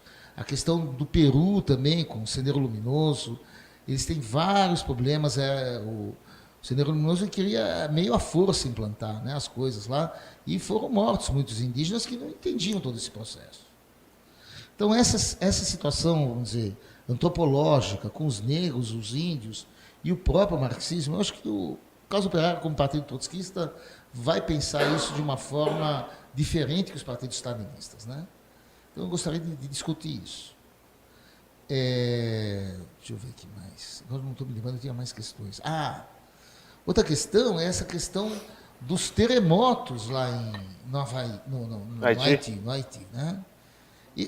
Eu li no jornal A Folha de São Paulo, quem quiser pode procurar com sistema de buscas, hoje em dia isso é fácil, né, sistema informatizado, que os grandes exércitos do mundo fazem testes nucleares em fendas tectônicas, né, que são percebidos no mundo inteiro. Essas experiências foram proibidas. As bombas atômicas atuais, nem estou falando da bomba de hidrogênio, elas são muito mais potentes que a bomba de Hiroshima e Nagasaki. Hiroshima e Nagasaki foi o início da coisa toda. As atuais são muito potentes. E a tecnologia avançou bastante. Quer dizer, será que não existe a possibilidade? E eu estou falando isso dentro de uma ótica de capitalismo da destruição, que ela é colocada, né? Será que não existe a possibilidade desses terremotos não serem provocados em todo mundo? Isso aí é uma questão a se pensar, né? Então, eu acho que eu fico por aí. Obrigado. Beleza. Vamos lá, achei o número aqui do companheiro que fez a pergunta anterior. Só de 1888, com o fim da escravidão, até 1900, São Paulo recebeu 800 mil imigrantes, só São Paulo, 800 mil imigrantes, né? Que não eram negros, eram imigrantes da Europa e tudo mais, que vieram trabalhar na lavoura e tudo de café, o pouco que tinha sobrado do açúcar, porque finalmente quem vai assumir todo o regime posterior é o latifúndio cafeeiro, né? Mas, bom, a negrada já tinha, com a libertação, desde a proibição do tráfico, comércio e inclusive do próprio trabalho, dentro dos regimes escravistas colocados, ficou mais caro, mais complexo você manter um escravo negro nessas situações do que trazer imigrantes que já saíam da Europa com um pé na frente e outra atrás, entendeu? Uma mão na frente e outra atrás, quer dizer. Claro que o negro também não vai assumir nada, né? Não vai ganhar nada com isso dele, ganhou um pedacinho de terra que fosse, muito embora seja quem foi que trabalhou nessas terras brasileiras ao longo desse período todo. Esses imigrantes também aqui, poucos também, foram os que conseguiram apesar de maior facilidade, mas quem trabalhou na lavoura nessa época também não se deu bem, não. As famílias, grandes latifúndios que estiveram aí, ainda estão aí até hoje, né? Os que ganharam alguma coisa aí foram para a cidade, buscar outra forma de comércio, né? Mesmo esses imigrantes brancos dessa época aí.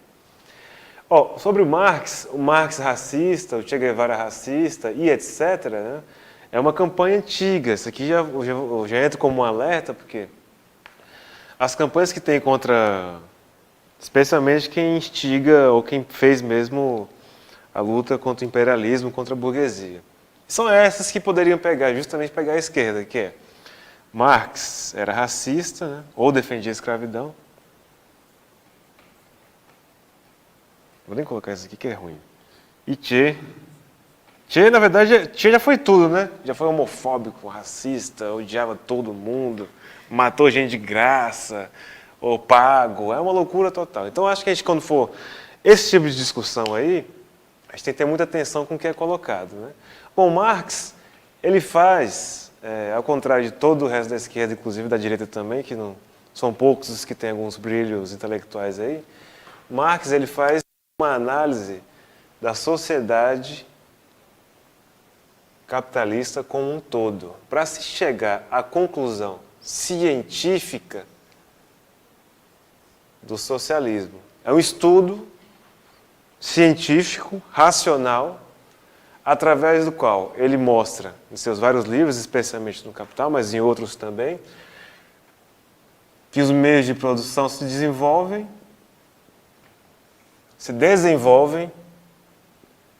até a chegada do socialismo, né? Até a necessidade do socialismo. É isso que ele diz que o capitalismo é mais evoluído que a escravidão. E a escravidão, por conseguinte, mais evoluída que o sistema anterior.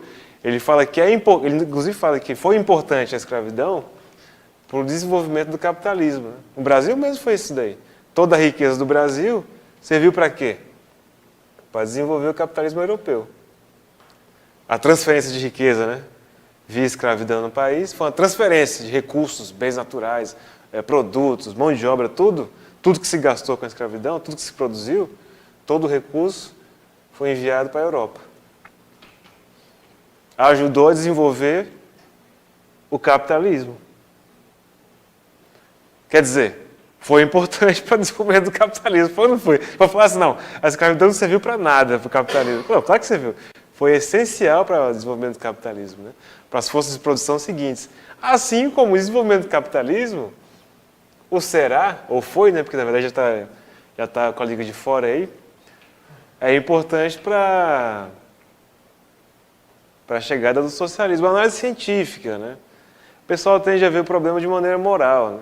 Você fala assim, a escravidão foi importante, foi essencial, fundamental para se chegar a uma sociedade superior que era o capitalismo.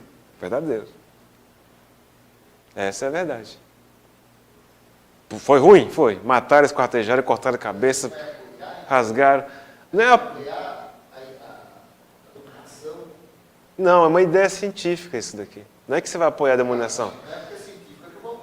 Não, tudo bem, mas você aqui, você luta contra a escravidão.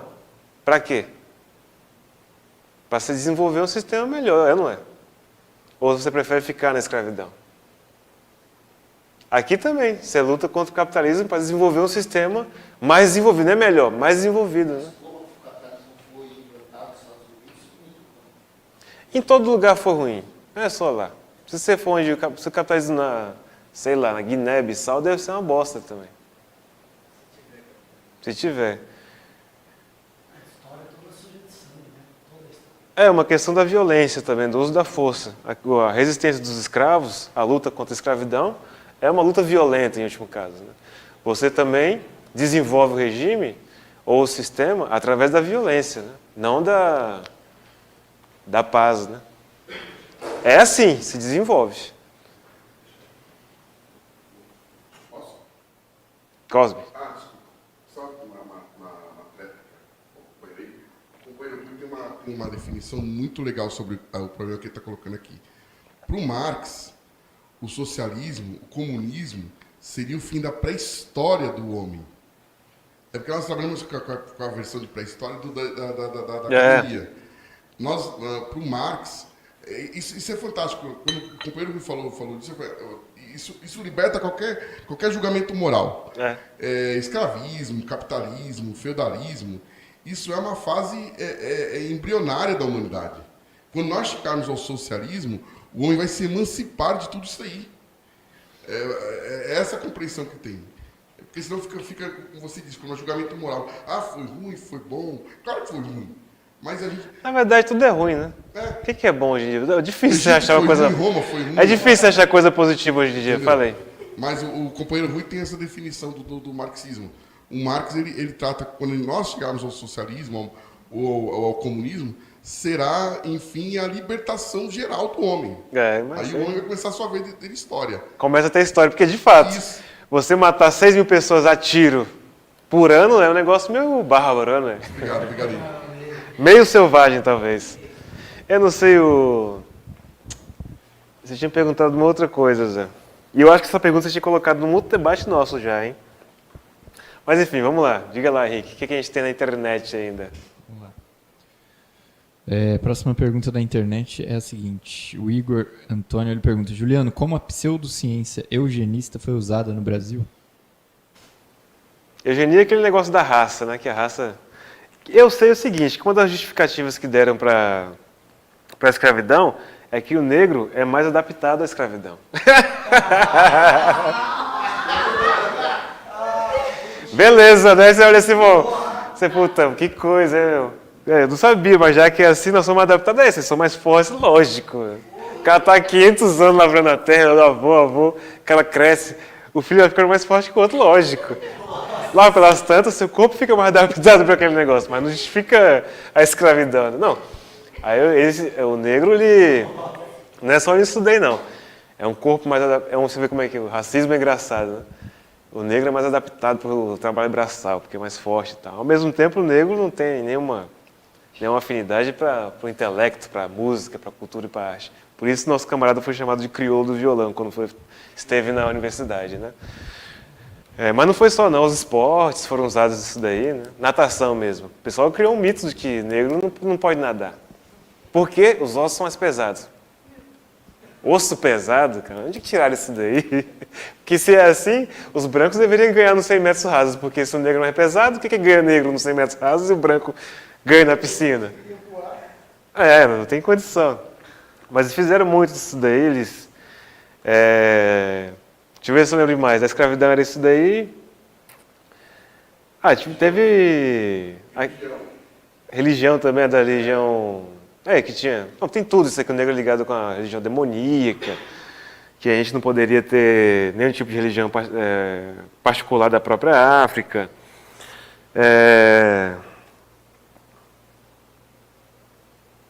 Aqui não chegou a ter mais claramente esse problema uma das discussões que a gente fez. Teve sim, olha que interessante. O cara do clube, qual que era o clube?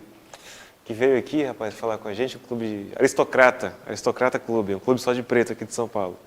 Ele falou que eles abriram a piscina deles, porque a piscina do Ipiranga falava que... Do Ipiranga ou de Pinheiros, um clube que tinha em Pinheiros, falava que o cloro fazia mal para a pele negra, então o negro não poderia entrar naquela piscina. Demais, Aí como os negros não puderam entrar na piscina do clube de Pinheiros, porque o cloro fazia mal para a pele, com o mesmo cloro e a mesma piscina, esse pessoal da Aristocrata Clube abriu um clube só de preto aqui. Aqui não, foi no centro, né? Mas com o mesmo cloro e a mesma água, a pele do negro não dissolveu nem nada, foi... Dentre outros, né? No Brasil tem todo um negócio meio enrolado, nos Estados Unidos é mais claro. Aqui não entra, aqui não pode, aqui não deve ser. Lá tem inclusive a questão da gota de sangue, né? Basta ter uma gotinha de sangue para o cara ser negro. Vamos lá, Vivian. Então, eu queria saber a desvalorização da mulher pela direita, pela burguesia, não só no Brasil, como no mundo todo, também não fica junto com essa desvalorização do negro pela mão de obra mais barata? Não fica, com certeza fica. Da mulher é um debate um pouco diferente, né? Você vê que, malmente, as mulheres aí, elas conseguiram, pelo menos, algum pedaço das mulheres, talvez um pedaço mais claro, conseguiu alguma ascensão social dentro do próprio regime, mas não quer dizer que a situação delas está resolvida de maneira nenhuma, não. Agora, as coisas ficam mais claras. Se fosse fazer uma discussão dessa, vamos dizer, 10 anos atrás, ia ser um enrosco danado. Agora não, o negócio está super claro. O golpe veio, acabou com tudo, você entendeu? São as vítimas do golpe, os golpistas, de que lado você está, pronto e acabou. A esquerda mesmo, que é meio confusa nisso daí, quem está confuso diante disso está desaparecendo. Quem não conseguiu ter uma opinião, uma posição política para intervir diante disso, está desaparecendo. A situação das mulheres também. Se tá, vai e volta, vai e vem. Ganha um direito, perde um direito. Ganha um direito, perde direito. A questão da legalização do aborto, eu acompanhei lá na época do Comissão Tripartite da Câmara dos Deputados para fazer um projeto de lei para legalizar o aborto. Era uma época de ofensiva, inclusive, do movimento de mulheres e tal. Ia sair um projeto que, se bem não ia regulamentar o aborto, mas ia descriminalizar, tirar do Código Penal. Pelo menos crime não ia ser mais. É o PL 4330, será? Não vou, é esse da terceirização, é um PL antigo que tem. E aí, tramitou no Congresso Nacional, tramitou, e não passava em comissão, não passava no plenário, não passava em lugar nenhum. Até que agora, em vez de a gente ter um projeto que vai legalizar o aborto, tem projetos que vai... É o Estatuto do Nascituro, é que a mulher tem dever conjugal, é que vamos botar de novo o divórcio como crime. Está uma loucura total, está voltando tudo. Isso no aspecto político dos direitos das mulheres. O aspecto econômico, então, se for ver, deve estar um desastre total. Vai saber se não está voltando todos aqueles esquemas domésticos. Já agora a demissão... Quando começa a demissão em massa, assim, eles começam assim, né? Aí vai assim, preto vai, outro escurinho, a mulher gestante vai também, demite, e aí vai. É um radarzinho assim, vai lá, depois você vê, já que os negros têm disposição para o trabalho pesado, né? Não fica um no emprego, né? Já que tinha disposição, por que não ficou ninguém trabalhando? Tudo desempregado. Mas sim, caminha junto. Próxima na internet, do Thomas Rafael. Gostaria de saber se o Juliano tem expectativa de que agora, que tem cotas, as próximas gerações de negros teriam uma melhora significativa na mobilidade social. Obrigado pela ótima palestra. Então, as cotas, os companheiros que tiveram mais tempo, quem acompanhou bem o governo do PT desde o começo até agora, viu com certa facilidade que as cotas e outros pequenos benefícios, pequenos direitos do governo PT, de fato conseguiram levar alguns pequenos setores para uma pequena ascensão social. Acontece, de fato mesmo, isso daí. Eu tive a discussão das cotas em 2001, acho, 2002, que é a primeira lei, acho que na UNB. E aí falava-se, bom, nós vamos lutar por cotas, mas quando o negro sai da universidade não vai ter emprego do mesmo jeito, porque já não tinha antes, com curso superior também não vai ter. Então não vamos lutar por cotas. Não, não é assim. Você tem um direito democrático às cotas, é pouco, é restrito, mas depois você luta pelo emprego, depois você luta pelo ensino gratuito médio e tal. Eu, particularmente, com esse direito aí, a gente já fez a experiência. A experiência que se tem com as cotas raciais é a experiência que se tem até agora, 2015, um pouco antes do golpe de Estado. Depois do golpe de Estado, não dá para mais saber direito como está isso daí, porque até onde eu sei, as cotas estão caindo e sendo questionadas e tudo mais em uma série de universidades aí, né? Por exemplo, a USP aqui de São Paulo, na mão do PSDB, eles não deixam ter cota racial, mas nem debaixo de bala.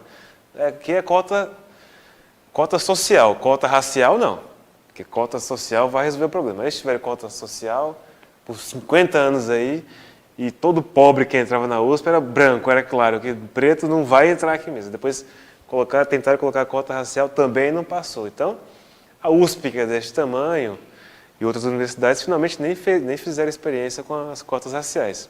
Nesse sentido, não dá nem para ter uma avaliação de direito da política de governo, né? Depois mudaram, depois embolaram a cota racial com cota econômica e um monte de coisa. Teve a discussão de ser de origem pobre, o cara tinha que ser pobre, o cara tinha que ser preto, vir da escola pública, tem que ser pobre, quase morador de rua, para ter direito à cota racial. Mas esse cidadão aí já está no oco do pau, não tem mais para onde ele ir. tem mais para onde ir. Aí depois discutir, mas vai deixar entrar uma elite negra? Bom, que entre a elite negra, por que não? Não tem nada. Entra a elite negra, então tá bom, tá ótimo. É elite que não virou elite de nada, né? Você teria que ver os detalhes aí de quantos formados, quem conseguiu entrar no mercado de trabalho, mas no olho você vê que durante o governo do PT e em algumas situações você via uma mobilidade mesmo, mais negros aqui, a colar uma certa... alguma coisinha tinha acontecido, mas eu acho que até essa alguma coisinha já acabou com o próprio golpe de Estado. Né? Eles não vão deixar isso aí.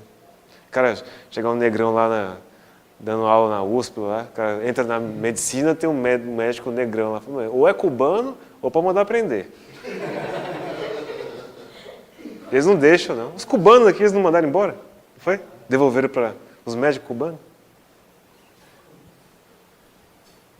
Boa noite, companheiro Juliano. Boa noite, companheiros que estão assistindo a palestra de debate.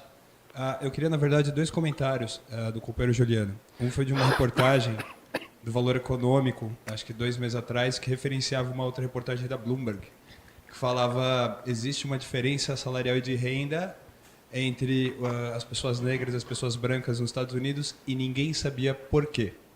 Essa era a notícia, a chamada da reportagem.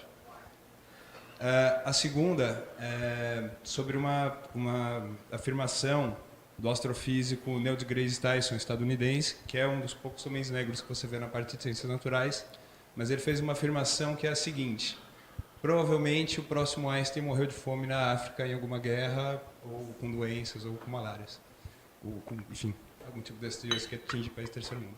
Só isso, obrigado, boa noite. Não. Bom, se o cara descobriu que existe diferença salarial entre preto e branco, o cara está meio fora da realidade. No Brasil, isso sim, da minha época já era assim. Vamos supor, no Brasil era assim, homem branco ganha 100%, vai? 100% de X, sei lá quanto. Aí vem a mulher branca, isso deve estar bem pior hoje em dia, ganha 75% de X. Aí vem o homem preto, que ganha 50% de X. Todos exercendo a mesma função. E a mulher negra ganha 25%, era alguma coisa assim. E não, mexe, vai para cima, vai para cá, era isso daí. Na mesma função, fazendo a mesma atividade, vamos supor, secretário. Se for secretário homem branco, ele ganha R$1.000. A mulher branca ganha R$750. O homem negro vai ganhar 500 conto. Se for mulher negra, então dá 250, essa daí nem precisa pagar não. Deixa, paga não, porque está voltando mesmo à escravidão, né? Mas os Estados Unidos, eu acho que a diferença aqui é menor. É menor, mas existe diferença. Porque desceu muito sangue lá também, né? Muito embora a população negra seja 10%, 13% da população geral norte-americana, né? Nesse sentido, a nossa posição aqui é muito mais explosiva, por dizer assim. Né? Nós somos 56%, 57%. Bem organizado, o negócio fica muito mal. E a segunda observação era sobre... A afirmação do Neil deGrasse Tyson que o próximo Einstein já morreu na África ou de guerra ou de fome. eu não sou... A gente aqui não é partidário dessa tese. Existe toda uma corrente aí, antropológica, sei lá o que é, que fala que os conhecimentos africanos, a ciência africana, ela se desenvolveu muito mais do que a própria ocidental, né? Acho que em parte pode ser verdade isso daí por conta de algumas coisas que a gente vê e tudo, né? Mas finalmente o continente africano é um continente dominado, né? Subjugado. Né? E nesse sentido, como um continente dominado e oprimido, ele acaba se tornando um continente que não se desenvolve a sua potencialidade, né? Então é difícil eu acho, lógico, por exemplo, Machado de Assis, tremendo escritor negro, para mim um dos maiores, se não o maior. Negro. Enfrentou uma série de dificuldades, conseguiu isso daí. Mas na África isso daí é mais complicado também, porque ele não consegue se chegar a esse nível de desenvolvimento, de liberdade intelectual, a pessoa ter um tempo para pensar, refletir, trabalhar, ter um tempo para estudar um pouco mais, cultura. O povo está debaixo da sola, né? E assim é difícil que o Einstein tenha se desenvolvido na África, porque ele não teria tempo para ler, né? Aqui tem até uma frase do acho que é do Facção Central, o cara fala assim, quantos Drummond na maca de alumínio, né? Ele fala quantos Drummond na maca de alumínio, dizendo o seguinte, que à medida que você mata os jovens, a juventude e tal, você, na verdade, pode estar matando um grande poeta, um físico, um matemático e tudo mais. Mas é isso, a opressão imperialista é justamente para isso daí, para impedir o desenvolvimento intelectual do povo em si, né? Do povo se determinar, se formar, desenvolver seu conhecimento, né? Tá tudo assim, aqui no Brasil eles prenderam o cara que estava militar, que estava desenvolvendo tecnologia nuclear, essencial para a defesa de um país. Foram lá e prenderam o cara. Se não venderam tudo, né? Se não venderam a água, golfinho, bicho, tudo que estava lá eles venderam e prenderam o cara. Não se deixa desenvolver, né?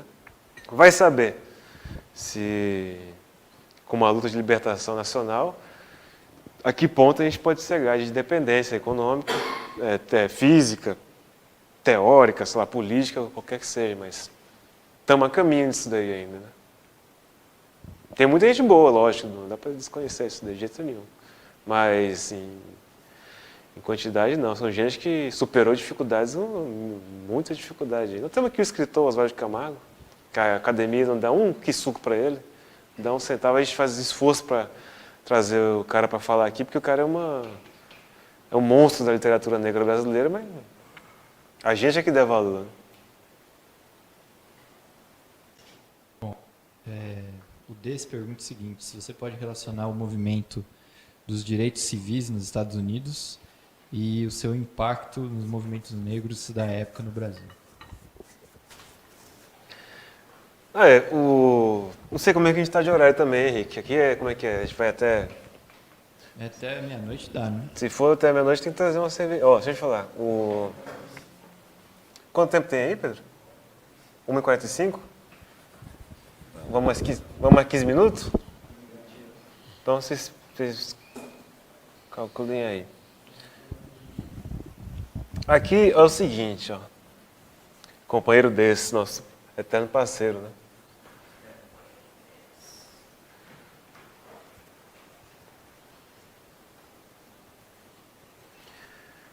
Esse movimento pelos direitos civis nos Estados Unidos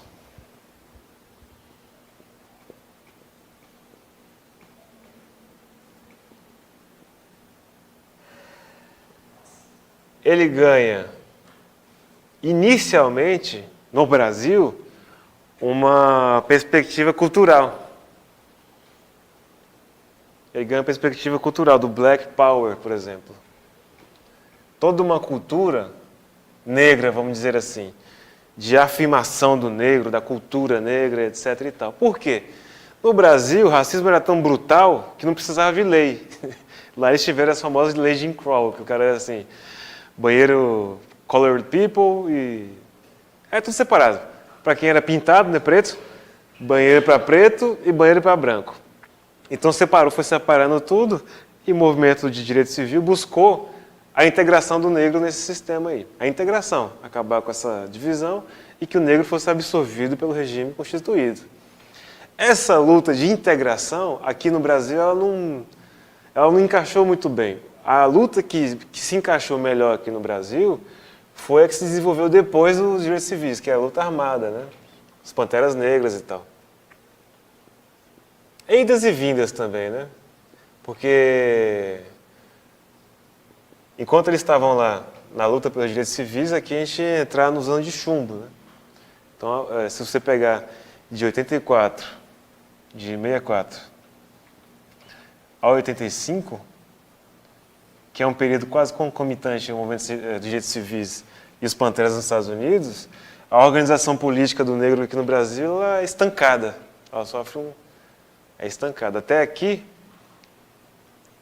se organizam vários jornais, grupos, coletivos, Teatro Experimental do Negro, Imprensa Negra e tudo mais.